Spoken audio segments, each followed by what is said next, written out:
Rosa, ¿cómo fue el primer momento en el que Nicolás se fue de casa y que vos te diste cuenta que algo malo estaba pasando? Bueno, justamente él se fue el 1 de septiembre del año 2008 después de una discusión.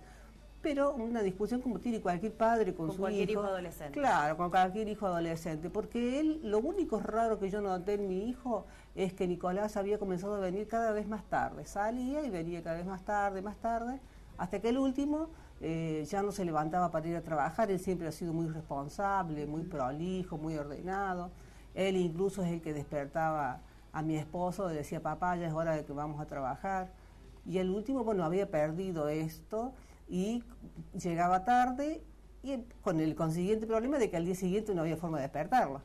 Entonces ahí comienzan primero las primeras discusiones, después las charlas, qué sucede, tratar de averiguar, hasta que ese día, bueno, sucedieron varias circunstancias. Yo estaba dando clases en una academia, tenía que dar clases, y mi esposo necesitaba remolcar un vehículo y Nicolás no se levantaba.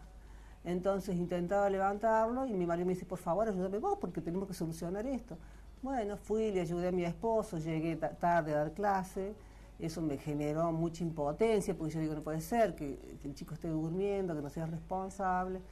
Y cuando volví lo encontré durmiendo, bueno, tuve una reacción que yo creo que como cualquier persona, ¿no? De verlo durmiendo, así que discutimos muy fuerte. Y en un momento de bronca, así, sin pensarlo, le dije que si no cambiaba de conducta, que se fuera. Después yo comencé haciendo trámites y regresé a mi casa como a las 16 horas aproximadamente. Ya cuando regresé, Nicolás no estaba más. Pero él, esos primeros 14 días, 12 días en realidad, él continuaba yendo a casa en los horarios que yo no estaba. Por ahí se cambiaba, buscaba ropas, jugaba con los perros, porque él extrañaba su hogar, su familia, pero mantenía una fluida comunicación a través de mensajes de textos y llamadas con mi otro hijo, con su hermano Federico.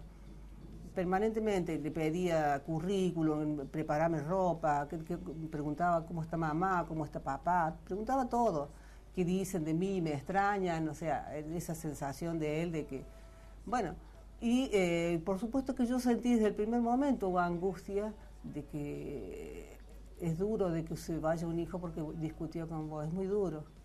Y vivía con mucha tristeza, pero bueno, me decían todos, no, le va a venir bien, porque Nicolás era bastante inmaduro, y le va a venir muy bien porque ahí va a aprender y va a valorar el tema de la alimentación, que él era tan delicado que tenía que comer determinadas comidas, si no las comía. Entonces ahí va a aprender, ya vas a ver, déjalo que le va a venir bien, vos lo sobreprotegés demasiado. Bueno, entonces yo me dejaba como que convencer por todo esto. Pero el día 13 ya comencé yo a sentir desesperación. Ese día no se comunicó Nicolás, él se comunicaba todos los días con Federico. Y yo le preguntaba cada rato, ¿se comunicó tu hermano? ¿Se comunicó? No, mamá, no. Bueno, al día siguiente nosotros nos fuimos a la quinta y estábamos ahí con unos amigos y Nicolás no se comunicaba. Le pido a mi hijo que se comunique. Entonces Federico le manda un mensajito y él le responde que está bien y que le cargue una tarjeta. Pregunta, ¿cómo están los viejos? Entonces Federico le contesta ahí, dice que no le puede cargar porque están en la quinta, que a última hora se lo va a cargar. Pero yo no me entero de eso porque como había gente, yo no le había dicho a nadie que teníamos este problemita así, que habíamos discutido, porque bueno, me parecía que era algo muy íntimo. Familiar. Una cuestión familiar.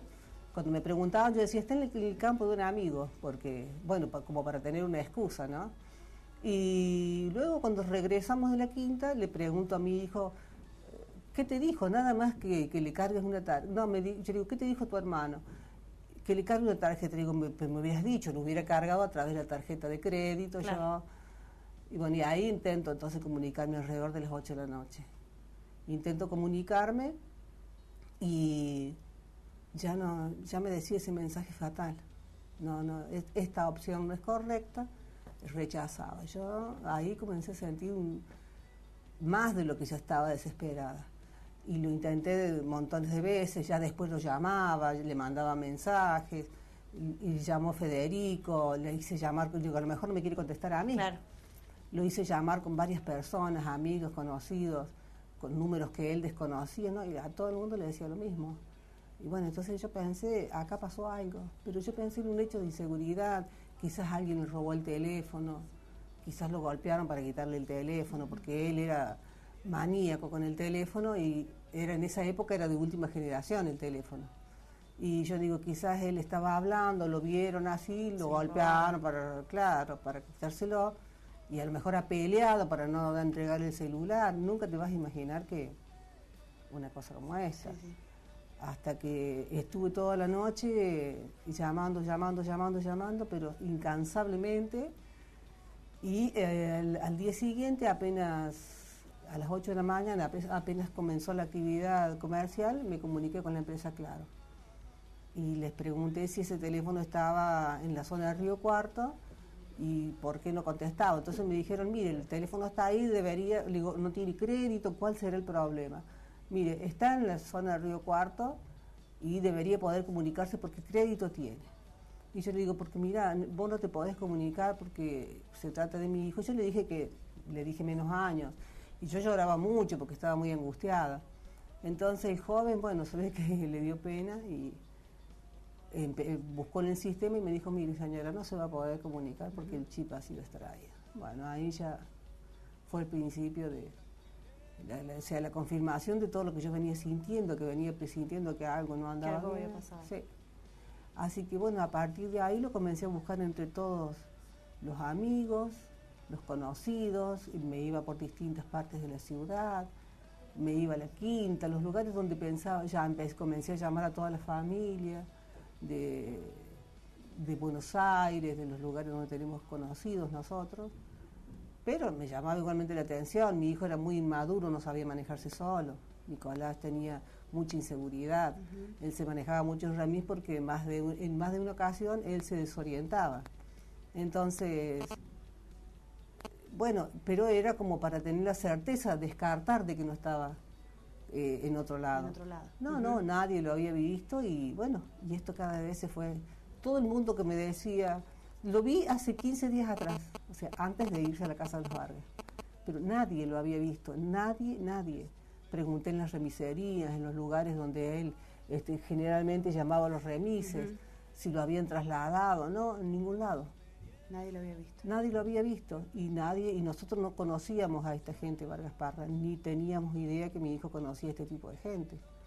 De manera que cuando ya faltaban, debe haber sido como el 18, 19, llegué a la casa preguntando a una amiga de él, y esta chica me dijo que lo había visto unos días atrás, y yo digo, pero ¿no te dijo dónde estaba? Me dice, sí, me comentó que se había peleado con usted.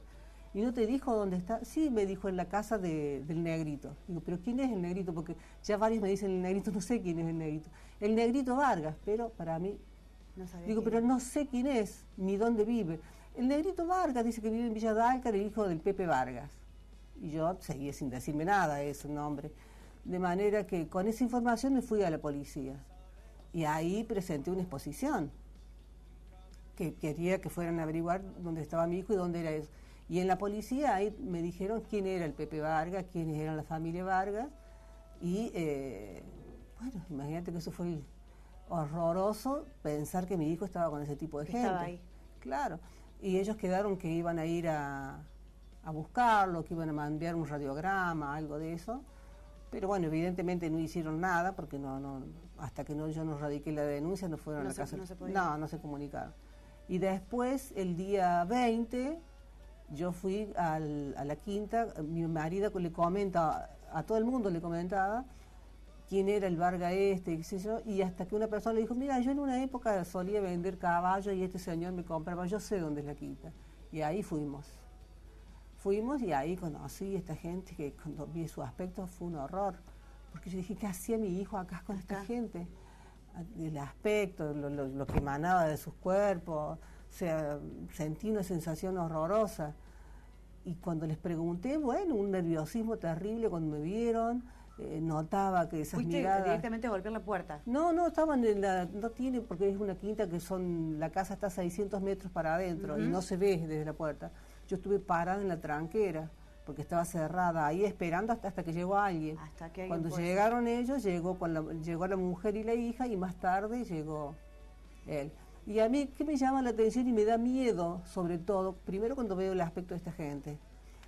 Me atiende la mujer y la hija, y que son primeros los que traspasan la tranquera, y yo bajo del vehículo donde iba, y me acerco y le pregunto, ¿dónde está Nicolás? Y ellos se preguntan, ¿y usted quién es? ¿Qué Nicolás?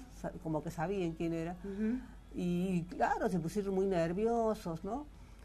Y al rato llega otro vehículo, pero en lugar de llegar a donde estábamos, desde media cuadra empezó a los gritos, ¿quién es? ¿Quién es? Así. Y eso me llamó la atención, y yo decía, no, está todo bien, quédate tranquilo. Es la mamá del Nicolás. Entonces yo dije, Dios mío, ¿qué es esto? ¿Qué es esto? Entonces, porque normalmente si uno va a un campo, ¿qué hace la gente? Son solidarios, salen a recibir, puerta, por lo menos a la tranquera, te hacen entrar. Claro, la gente te hacen entrar, viste, la gente de campo, viste que es tan sencilla y tan amena, ¿sí?